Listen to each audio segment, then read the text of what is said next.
Hello, hello. Hey everyone. Just give me a few seconds. Um, all right. Happy Monday, everybody. It's been a little while.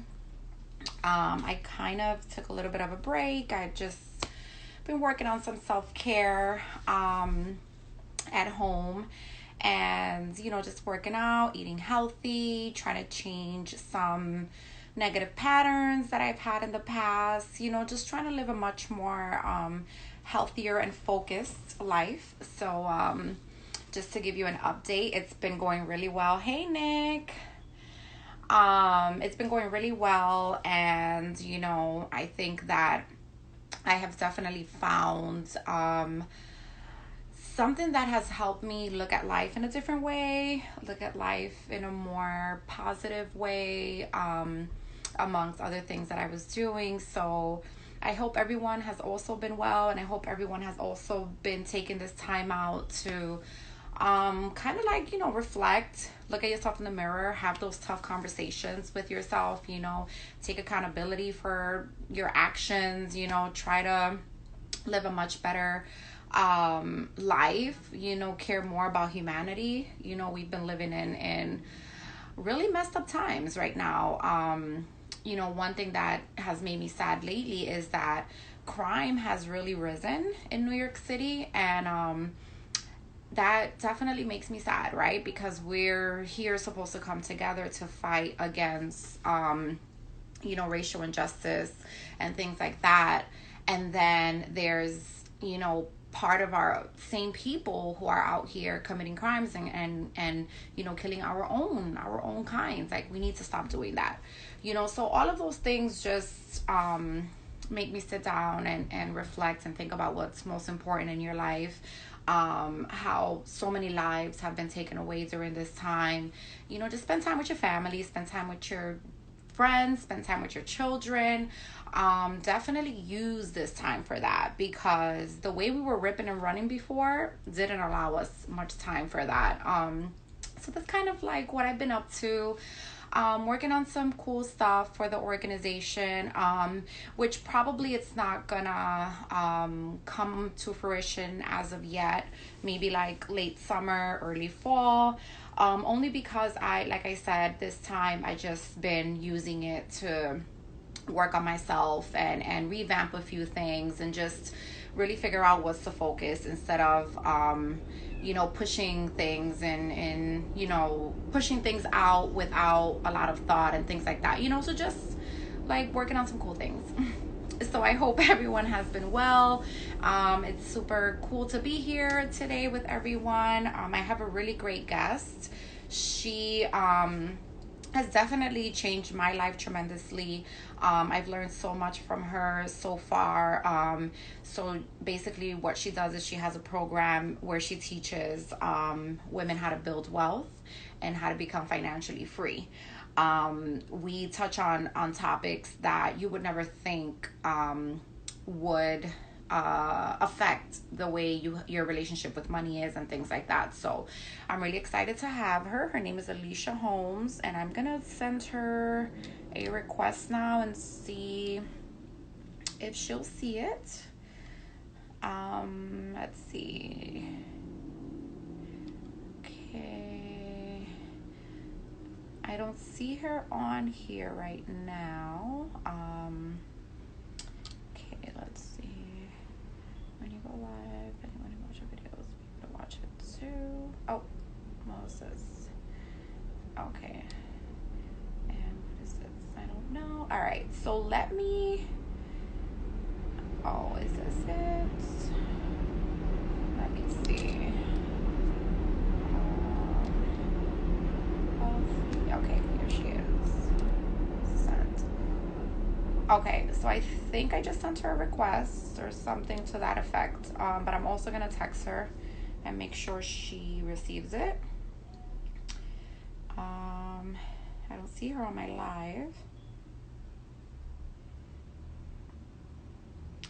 So in the meantime, oh, there she is. Hey, Alicia. All right, so I'm gonna see if I can send her a request right now. There she goes. Okay. Cool. So this is going to be a great conversation, guys. If you have any questions, don't hesitate to pop in and ask them. She's Here we Hey, go. Alicia.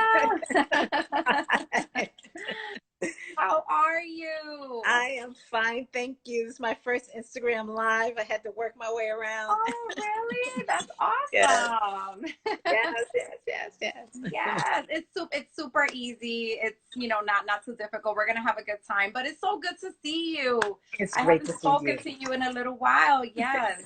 Yes, Can yes. you believe how quickly time has passed during this quarantine?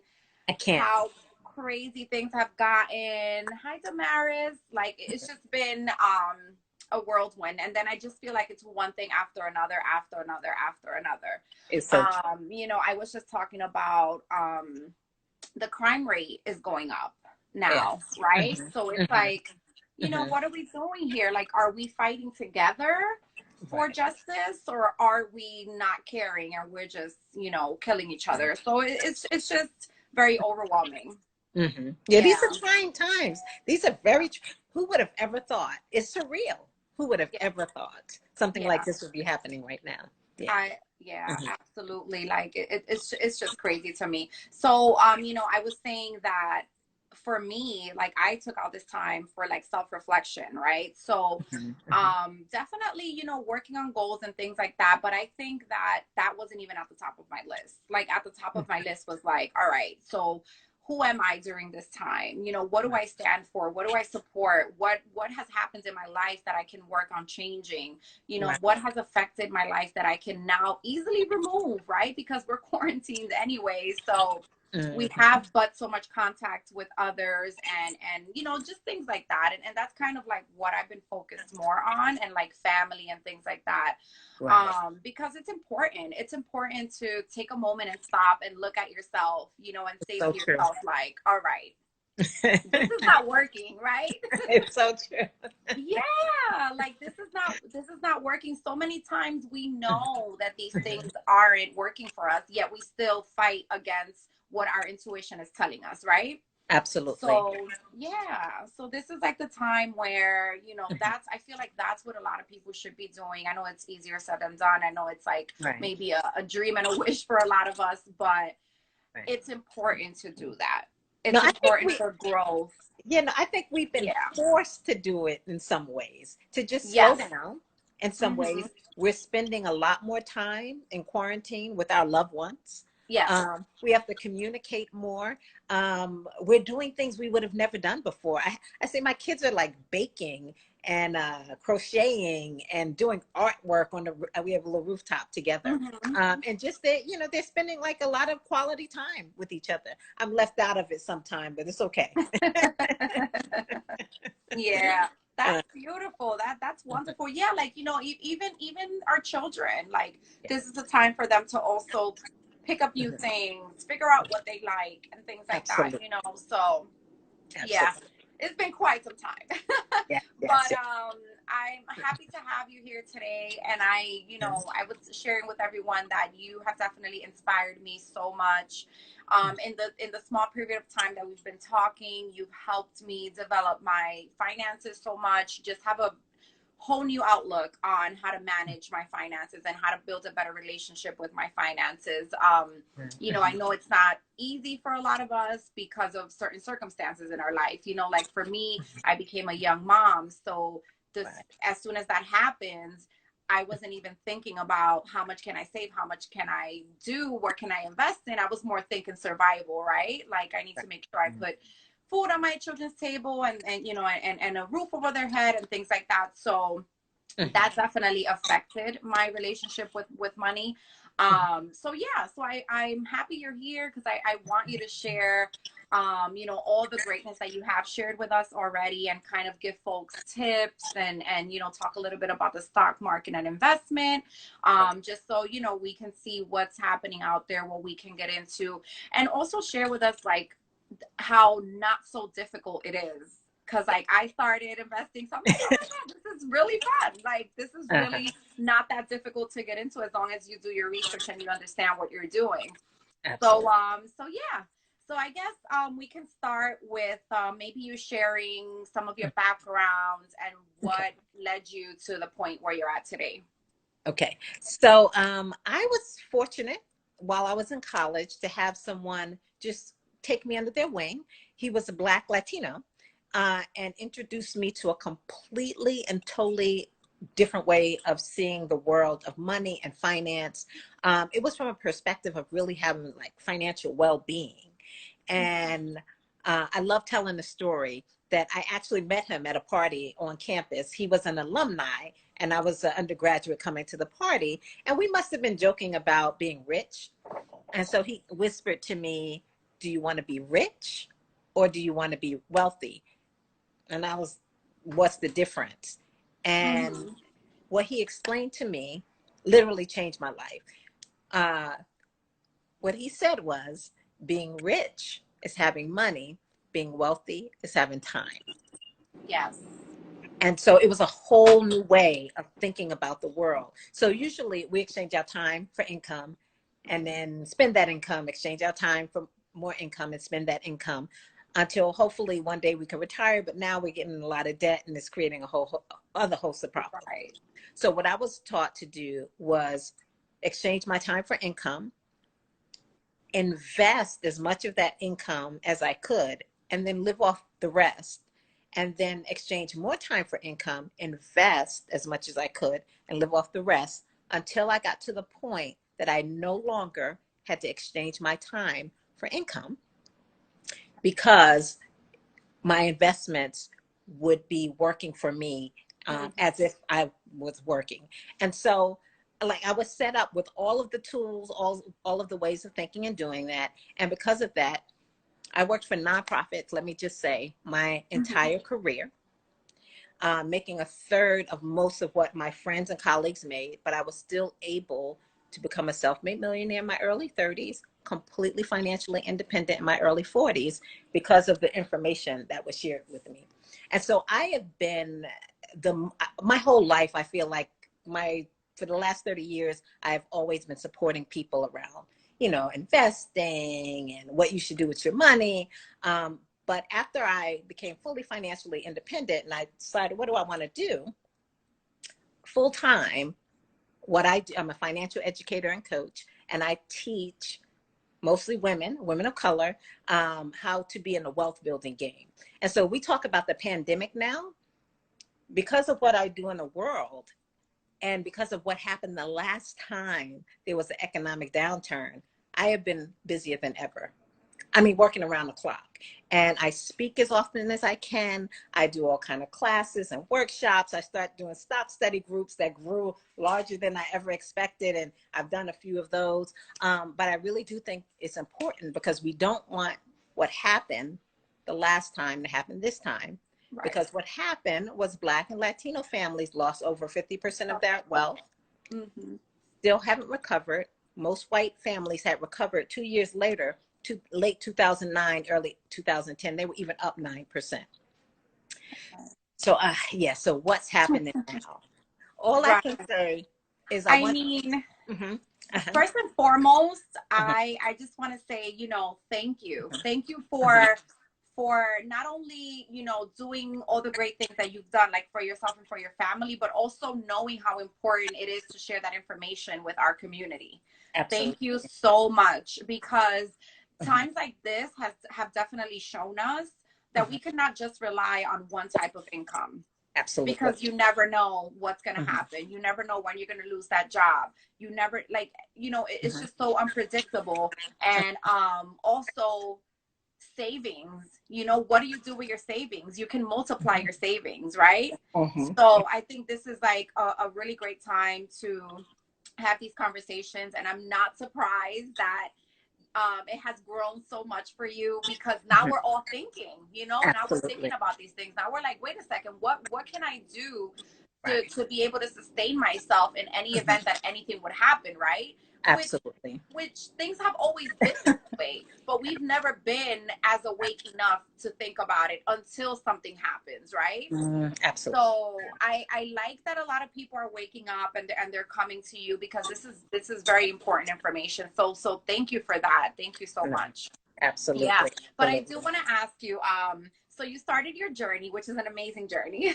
Yeah. You Uh-huh. definitely were someone who saw an opportunity and went for it. Right. And that's how we all should be. And that's why I keep saying that this is the time to sit down and think about what it is that you want to do. What are Yes. you into? What is your passion? What is your purpose? And Uh-huh. connect with those individuals that fulfill that, because the opportunity can come from that. But Uh-huh. so I want to say, when you started your journey, can you give Uh-huh. us maybe like a time frame? How long did it take Uh-huh. until your investments started working for you? Right. So, well, one of the first things that I learned about wealth was you can't hit a target you can't define. So the moment Okay. wealth was defined for me as net worth, and I stopped focusing on my income, but focused on my net worth. And so your net worth is when you take everything you own, subtract everything you owe, and that Mm-hmm. bottom line is your net worth. And so, because if I tell people, if you take nothing else away from what I say, the very act of focusing on your net worth is life changing, because money is flowing in very often. Income is flowing in for us. But Mm-hmm. where is it flowing out? So I was taught to have it flow out to buying assets. And it doesn't, like I often say, when I first started investing, I had very little working for a nonprofit, but I would literally I tell a story for 2 years deciding I was not going to buy any clothes. And it was just 100 to 200.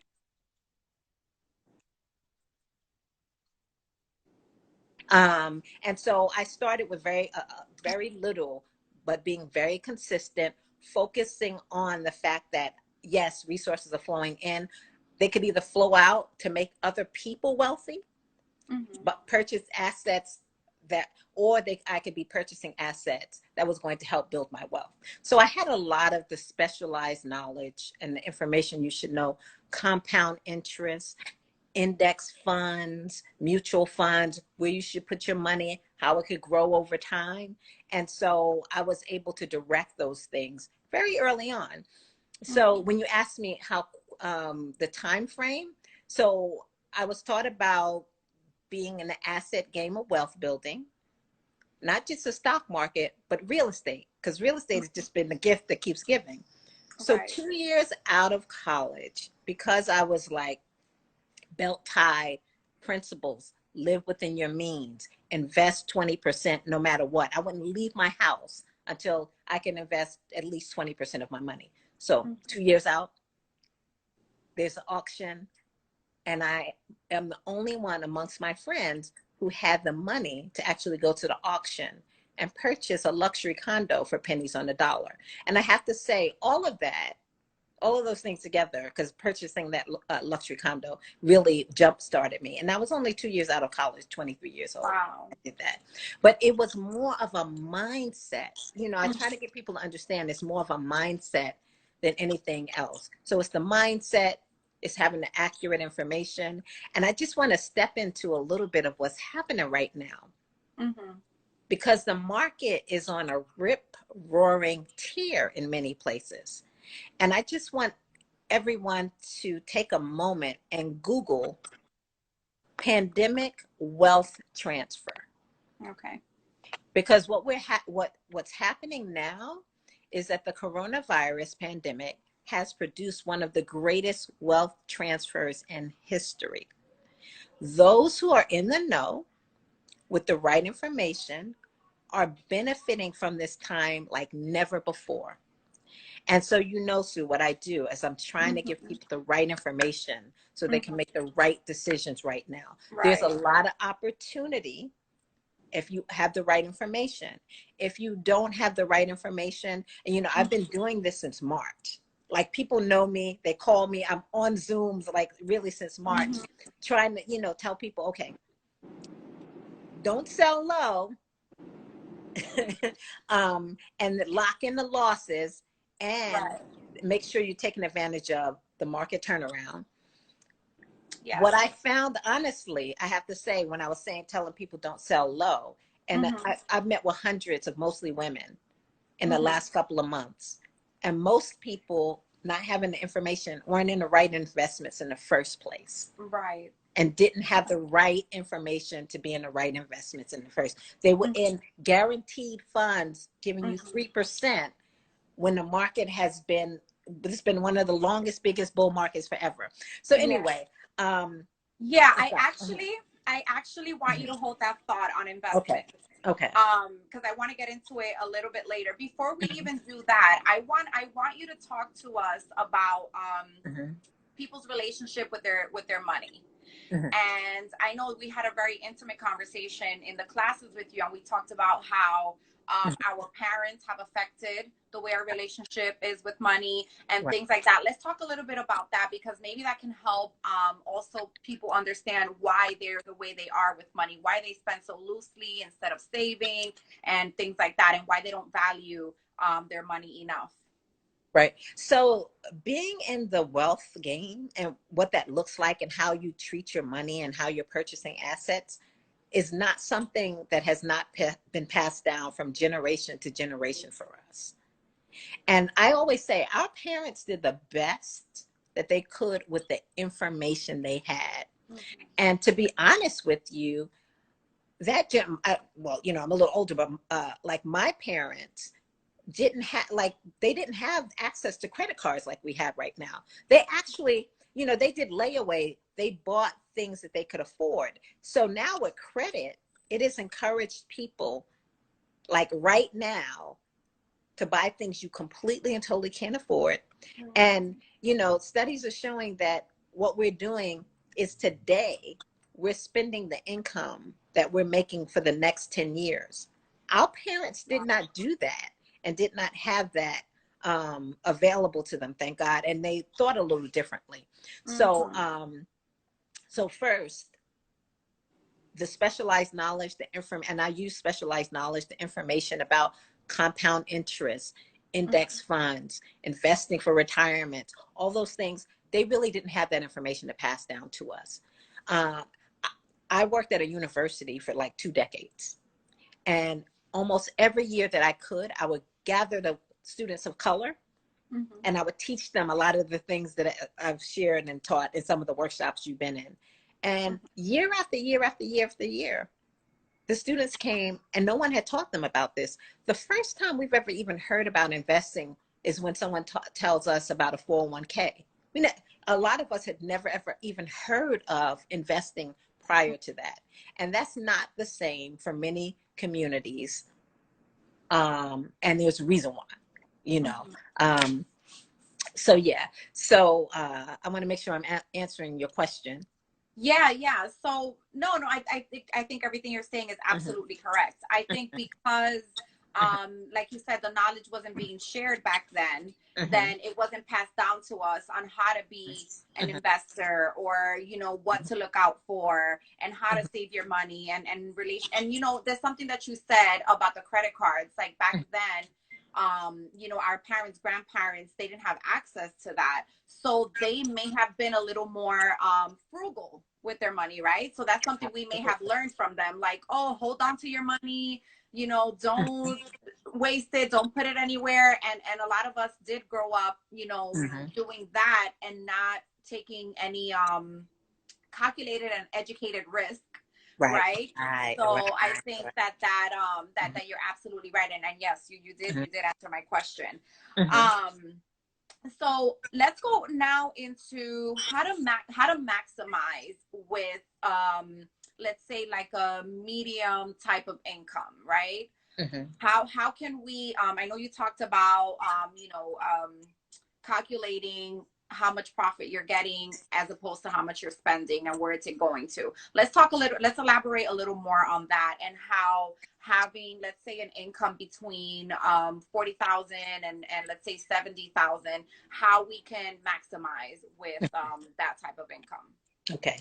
So the first thing I do is I say, is teach people to be masterful at managing how resources are flowing in and out of your life. Because if you don't have that piece handle, it doesn't matter how great your investments are, how many properties you own. If you are not really masterful at managing how money flows in and out of your life, it won't be very helpful for you.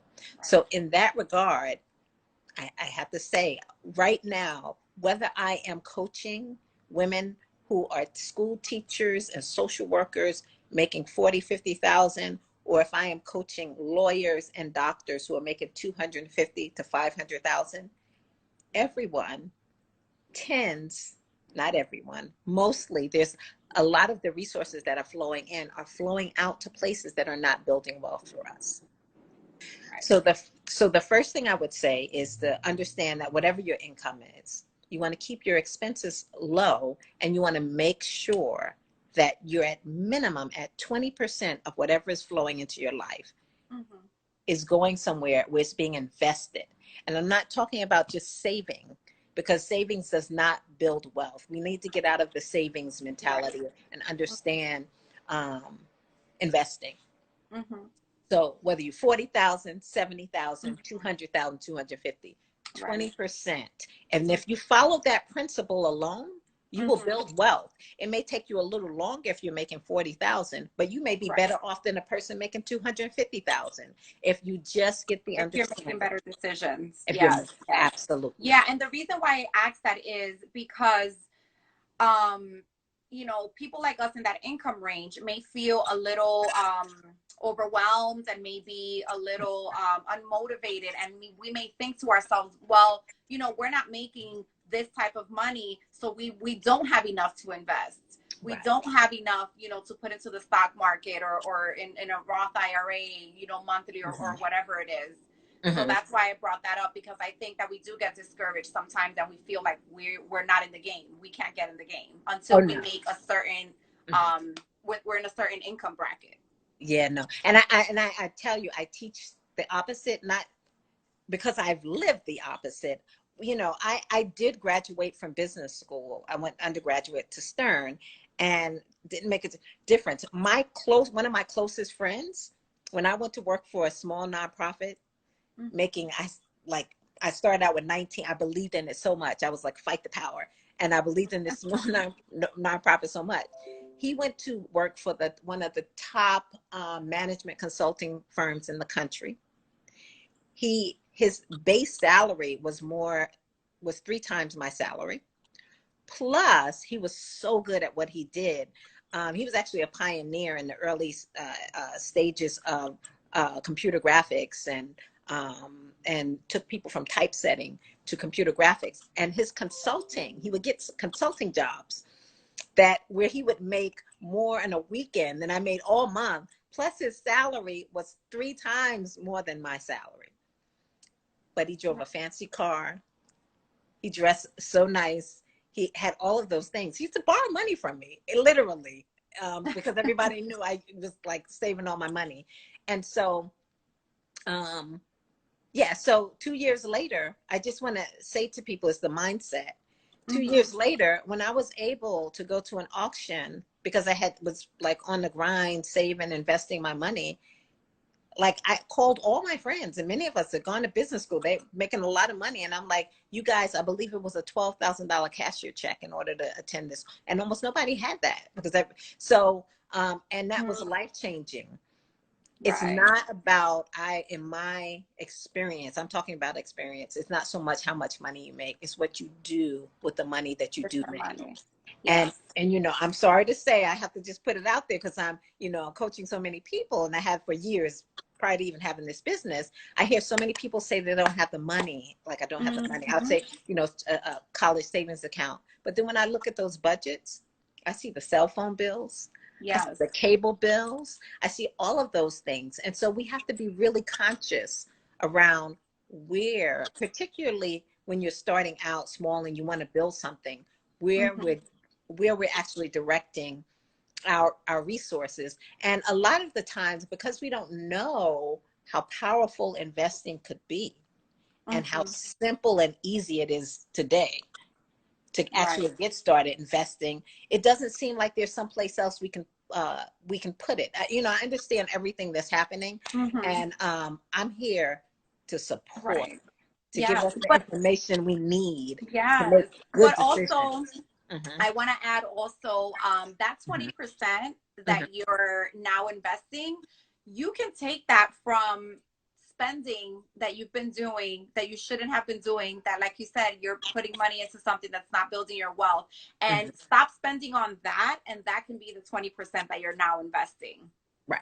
So just find that pocket. And that's something that you taught me. Like, find that pocket where you're spending, and you know, for example, like the shopping, like you said, right? So if you're someone who every month is goes on a shopping spree, then that's where you can get your 20% from. Like, decrease the shopping, or take it out altogether and just recycle what you already have and take that, and that's the 20% that you're investing. So I think that that's like the key. Yes. And then Damaris asks, does the 20% also mean for a small business? Yes. Oh my God. So many business owners are not taking money off the table. And it's terrible because you're giving it, you're paying, sometimes people are paying taxes, but if you opened up a solo 401k or a SEP IRA, it would actually reduce your tax liability. And instead of giving the money to the government, you can actually be giving it to yourself and investing. So please look at solo 401ks and SEP IRAs and talk to your accountants, and please make sure you're in them. And I just want to mention, Sue, because you've done some work with me, like one of the first things I do when I have women in a program of mine is have them do a spending fast, 21 to 28 days. And you will really, I often say that the way we spend, sometimes it's like a colander. When you pour water in it, it's like the little holes that it was dribbling out. And so everyone gets a newfound relationship to their spending once you do a spending fast, and you see what you actually have and don't have, because in the spending fast, you're in a fast. You only can spend on what you need. And mostly people never go back to spending the same way again. Right. I agree. And that's something that helped us. I know we talked about it. That helped all of us was during the pandemic, we weren't spending, right? We weren't spending anything. We were just home. So it was actually really, really great. And it worked out very well. That's the first time in a long time that I was able to save so much money and take those risks and, you know, invest some of it and things like that. So it definitely was really great. And I agree with a spending fast, just like what you do for your health, right? Just like keto diets and all this stuff that you're doing, and you're doing these 7-day cleanses and 10-day cleanses. Do the same thing with your money. That's super important. Absolutely. You're not missing out on much, right?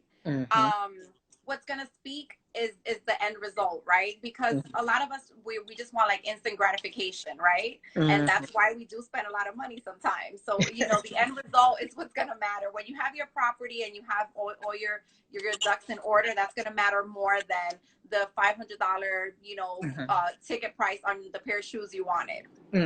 Right? Yeah. So now I want to talk, let's get into the stocks a little bit right now. I know you mentioned, you know, you gave us a few comments on that earlier on, but I want to talk about how the market is doing right now, and also a little bit about when, I mean, that's more technical, but more like, so I've been looking at the stocks and I've seen that some of the stocks that I'm interested in have a little bit of a high ticket price. So I want to talk about how the stock market is doing, and then go into speaking about if we should buy into a stock that already is doing well and has a little bit of a high ticket price. Okay. So I want to first say that I am an educator. So I'm providing people with the information to make the best decisions. So I'm not quite telling you what stocks to buy or not to buy. So there's many ways to enter the market. Low-hanging fruit is through funds or mutual funds. And there's so much more I could say about this. Come to my masterclass for women. But there's something called index funds that track market indexes. And if you look at how the markets have done, let's say like the S&P 500 over time, you can actually invest in a fund, a mutual fund, or an exchange traded fund that you can purchase like a stock that tracks the market. They usually have very little expenses and fees, and they're a great entry. So it turns out that there are many like mutual funds that are managed by these hotshot portfolio managers that a lot of people are directed, if you talk to a financial advisor, a bank, or that you are directed to invest with. But it turns out that the stat is somewhere between 80 and 90% of them don't beat just simply investing in an index fund. So that's low hanging fruit. And I was actually taught that from the very beginning. Like, Okay. this is a great entry. Yeah, let me cut you off really quick. So when you say like an index fund, is that like investing in the whole entire, let's say S&P 500, and then you're tracking it? Is that what you mean? Yes. So you can Okay. invest in index funds. And the other thing is, when I first started investing, it was actually really hard work. I actually had to write like 5 or 6 or 7 companies. And I would call them sometimes, but I think they could tell by my voice that I was either young or where I was from. And so sometimes they wouldn't send it. So I actually had to write and send letters and get these prospectus back. And I had to sort through them. And I had to look at the returns and fees and all of the things that I was taught. And then that process sometimes took me as long as 7 weeks. Right now, with the world of tech finance, what took me 7 weeks literally could take you 10 minutes. Wow. And there's something now called, again, robo advisors. And they're advisors that trade based upon their automated algorithms. And they put you answer a questionnaire. They get a sense of your risk tolerance, the years that you have to retire, all different things. And they come up with a basket of index funds with very low fees that tend to do very well over time. And if you are just starting out investing, this could be a good route for people. One of the things I just have to say, I've been looking at a lot of portfolios. A lot of people's fees are outrageous. It's exploitive. And the SEC puts out a bulletin for consumers because fees have been so exploitive, and there's an inherent conflict of interest, because sometimes people want to push products to you where they make the most money that have the highest fees but are not in your best interest. So a lot of times index funds will outperform some of those assets that people are encouraging you to buy, and they have very low fees. So again, I am an educator. Do your research, but this could be a great place to get started. Yeah. And another really important low-hanging fruit is that you really take the time to evaluate your current retirement accounts. It's been disheartening for me, like, to literally see the investments that mostly women of color I work with, where their retirement accounts are sitting in very often these low guarantee accounts that take 20 years for it to double, that are not growing at all, just out of fear and not having information. And I make the information very accessible. Or they've been recommended to go into products that have very high fees, or maybe certain insurance products are not in your best interest for where you are at this time in your financial journey. And so because of, I think, the lack of information, if you're not careful, there's a lot of exploitation. What you don't know could hurt you, and it's easier than you think to understand it. So I think people try to make it seem scary and difficult and inaccessible for a reason, because it's not. And particularly, there's a whole lot of social conditioning that goes on for women to try to tell us that we can't do this on our own, and that somebody else has to take care of it, which is why focus is there. Yes. I think it's so interesting that I mean, unless you're like, a full-time entrepreneur at a very young age, I think it's so interesting that we actually do end up investing without even knowing it when we're in corporate, right? Because like you said, we're investing in our retirement accounts, and they're taking that money and they're investing it in places where we don't even know. We haven't done any research yet. They're not teaching us this in college. They're not giving us an introduction when we're in corporate either, and letting us know this is where your money's going and things like that. Like, I find that to be very interesting and detrimental for everyone. So if you're already putting money into your retirement account and you're taking that risk because you don't even know where it's going, then, you know, take out the time to learn and figure it out and, you know, make better decisions. And there, right there, you can see that you can make that risk, you know, because you already are, right? So that's very interesting.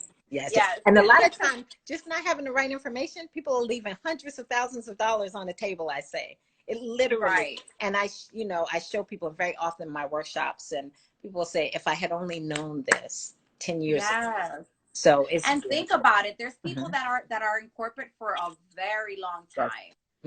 40 years, you know, and all this time they could have been building so much wealth and investing in areas, you know, like you said, that is of interest to them, and just having so much more than what we have now. And I think that that's the issue, you know, that's what we're going through in this country right now, is the fact that no one's really wanting to educate us, especially, you know, Black and brown folks like us, because they don't want us to build wealth. They don't want us to know what they already know, what they're teaching their children at like 6-7 years old. They're buying them stock already, you know, and investing in their businesses. I was hearing something the other day where I forget who the other businessman was, but where Trump said his father, I think he said his father made me a very small loan when I first started my business, and it was like $1 million loan. Everybody's talking about and I was just like, this is incredible, you know. But this is a lot of what white America is able to do, because for years and years and ancestry, they're all teaching each other that. They're all teaching their children that. So they're able to build so much and leave for their families and for the future, you know, for the future children and building that wealth and stuff, generational wealth, you know. So that's how we need to get to it, guys. We need to get to it. This is why Alicia's here. And by the way, for everyone who has joined in, hi Julio, hi Sylvette, hey Ertha. These are actually two of my girls, and they're very interested. So I want to share, for those who have joined and who have been on since the beginning, Alicia does have a wealth masterclass, which she's going to share information at the end of our conversation. I have taken it. Again, it has changed my life. I'm still learning, but I learned so much in such a little bit of time. And I think it's super important. So definitely stick around so you can get the information from her. I also have her Instagram at the bottom pinned. So please follow Alicia. She has, you know, as you heard, an incredible story. You know, she was able to build wealth from a very young age.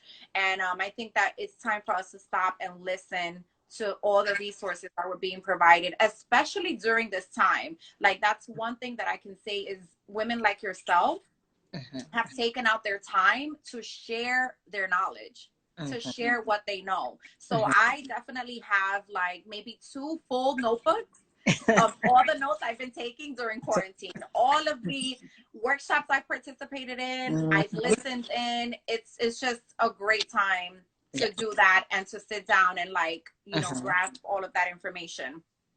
So I don't know if you want to share a little bit more about stocks, or maybe we can move on into investment property and things like that. So it's on you if you want to share a little bit more on stocks.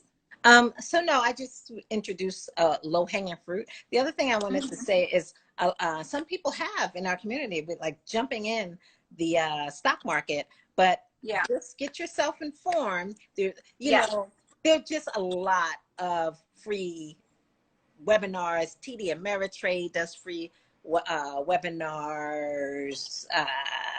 What is it? I'm trying to think of The Money Show has, you can actually, they do a great job.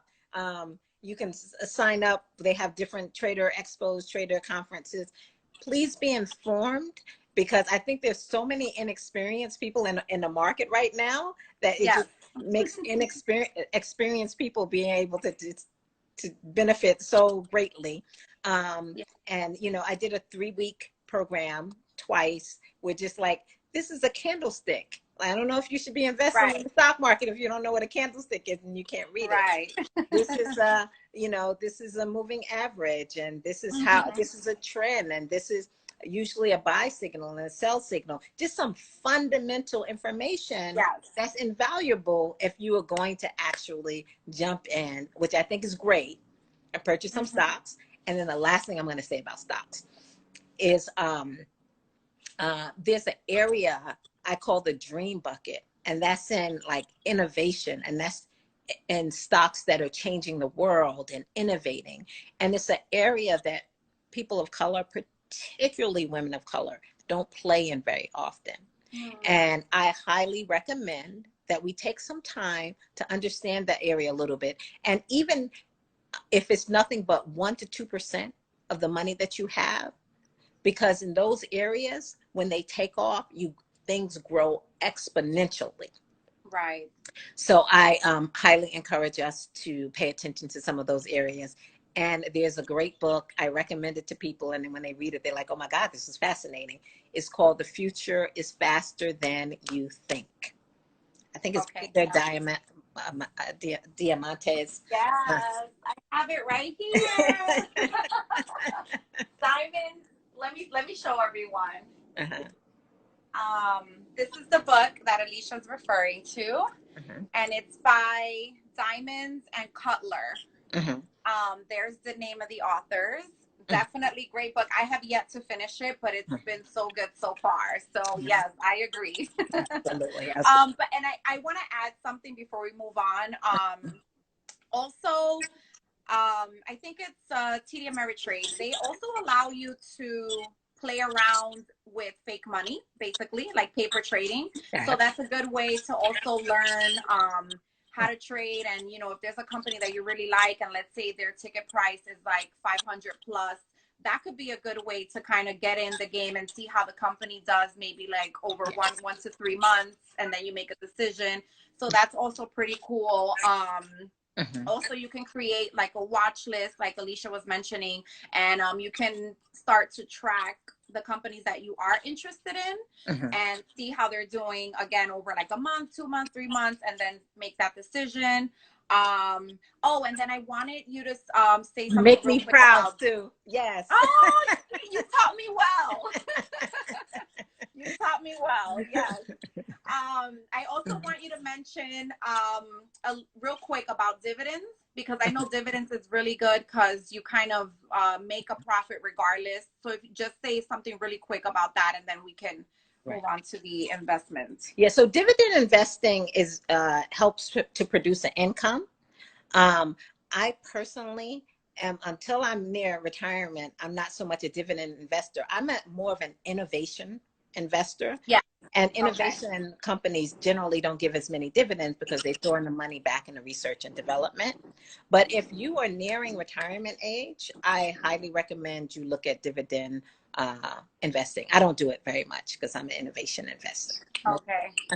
And I just want to mention also that like the NASDAQ 100 which is the index that is composed mainly of these top tech companies, has recovered all of its losses, is hitting new highs constantly, and it is an area to watch and follow. Again, that's the area where you see exponential, just to wrap our head around exponential growth and what that could look like in your portfolio. And it's the area that people treat us like we can't be in that game. And it's a great place to be looking at and understanding in terms of investing. Yeah, and exponential growth is important because, like you said, it's for a long term, and in the long term, it may be a really great reward. So we have to think both current and long term. I think that's very important. Absolutely. Yeah. So if you guys want to be like me and have all of this great information that Alicia has been sharing with me, definitely I encourage you to reach out to her, because I have learned a lot, and I can't wait to get back in. I can't wait. I'm just waiting for the moment again. Yes. So I think we can move on and finish up and talk a little bit about real estate investments during this time. I think Damaris had posed a question earlier. Let me see if I can find it real quick, because it actually was a really good question. Okay, yes. So Damaris had asked, how about investing in places like Puerto Rico, which has houses at $40,000? And I think that's a great question, because I've also been looking at Puerto Rico, because Puerto Rico has been suffering financially. So a lot of their investment properties are at an all-time low right now. Right. So when investing in real estate, I always look at the numbers. And so you want to look at what your mortgage would be, what your expenses would be. When it comes to investing in real estate, it's all about location, location, location. But it's not just what's happening now, like what could be happening. You want to look at the future of that area and what could be happening in that area. So you want to assess the location. You want to look at the numbers. Let's say you look at all the numbers from the mortgage, the expenses, the insurance, the maintenance, and all of those things. And then if you're if you're going to rent it out, is the rental income from that area substantial enough to cover your expenses? And just have all the information. You may say, oh, it's not substantial enough to cover it right now. But from the trajectory of the way things are going, people are getting tired of living in the city. If now that everybody can work remotely, if you can work from paradise, now you're making me think. I need to think about Puerto Rico. That's how I'm thinking. I'll be looking in Puerto Rico right now. Yes. Where? Yes. Absolutely. So it's looking at the number, looking at the potential in the area, and then looking at your own budget. Because I have watched so many people lose property because they didn't have their own budget handled and managed, and so lose great property because they hadn't thought through the numbers well enough that they can manage it. Right. So that's a good thing. That's a good topic that you bring up. So when you are approved for your loan, how much cushion should you have saved in your budget to cover emergency expenses and things like that? I like 6 months personally.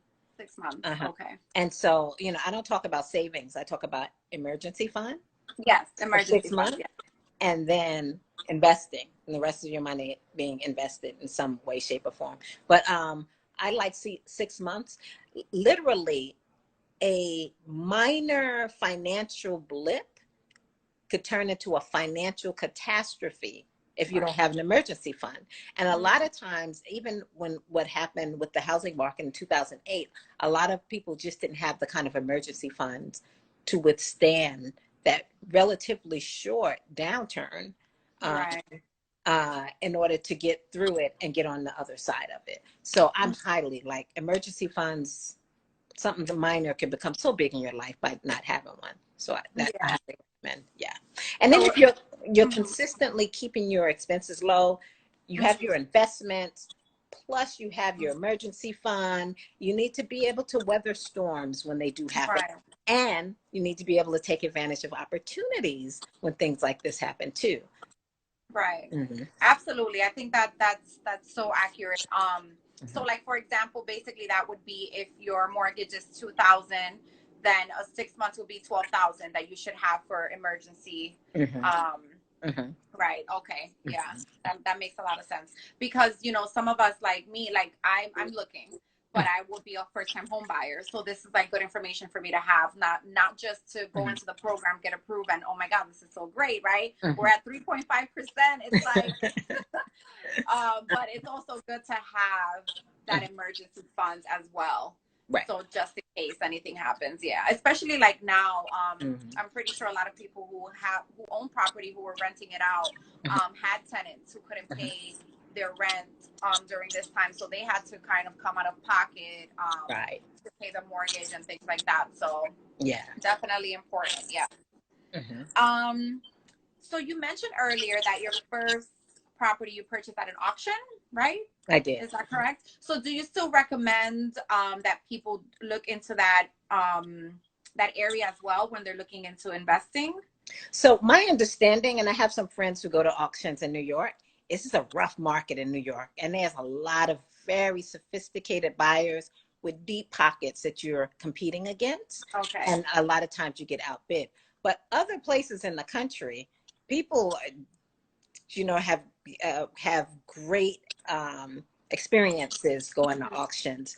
I met someone, I was at Black Women Talk Tech, an amazing conference, and I met a young mom. She was like maybe 31 and had like 3 kids, and she's married, and she was able to stop working because she was doing, I think, property liens, tax property liens. Okay. And like I for many years, I just didn't, personally for me, because sometimes people will have to leave their homes that they've been in forever. But she actually was doing it and purchasing lots. And she had done it so effectively, which is a very similar, the liens is very similar, it's an auction. And doing it and only purchasing lots, because she also had this feeling about not wanting to put people out of their homes, and was able to, like, in 3 years leave her job and like create an understanding and a rhythm. Whatever you do, get all of the information, talk to people who are doing it, understand the whole landscape of investing and playing in that area. She was very knowledgeable. She spent her time while she was working. She was doing this part-time. A lot of people believe in that sometimes, while you have a steady income. It's something about doing these kinds of things once you already have a steady income. And she was able to do that. And then leave a job in like 3 years doing something like that. Yeah, exactly. And also something that I learned was, like you said, location is everything. So if you're in a area that floods a lot, then you have to get flood insurance, and that that can be also a bit dangerous, because you never know if the flood may hit your property.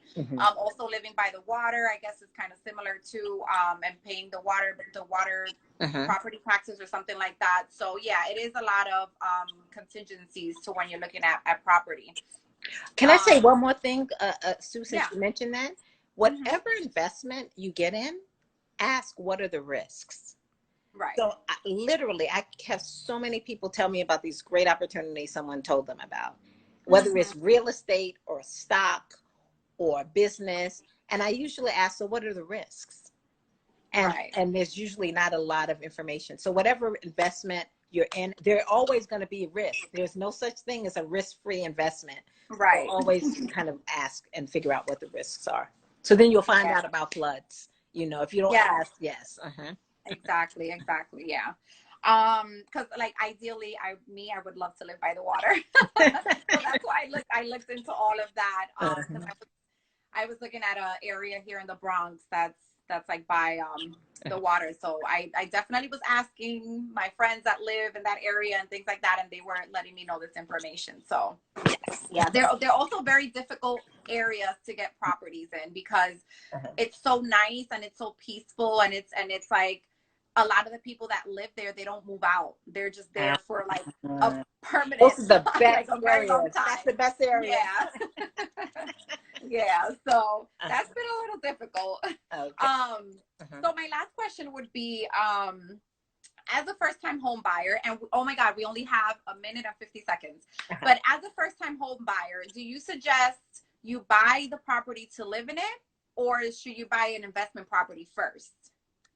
So it has to do with your tolerance and your understanding of the market. But investment property is the gift that keeps giving. You literally, it's one of the last few tax shelters. Very often, rental income goes up.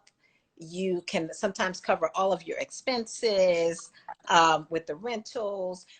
You can actually find yourself being able to buy more expensive property, because a portion, I believe it's 75%, maybe 60% of the income from the rental can be used as a part of your income in terms of meeting the qualifications to purchase that property. So you can afford actually a higher level or more expensive property if it's an investment property. That's a very great point. Thank you for sharing that. And thank you so much, Alicia, for taking out the time. It was great to educate us today. Always such amazing energy, always such great information. I truly appreciate you, and I'm sure I am one of a gazillion women that appreciates you. So thank you. Thank you for giving back to us. Like, this is invaluable information. Really quickly, 30 seconds, share with everyone your masterclass.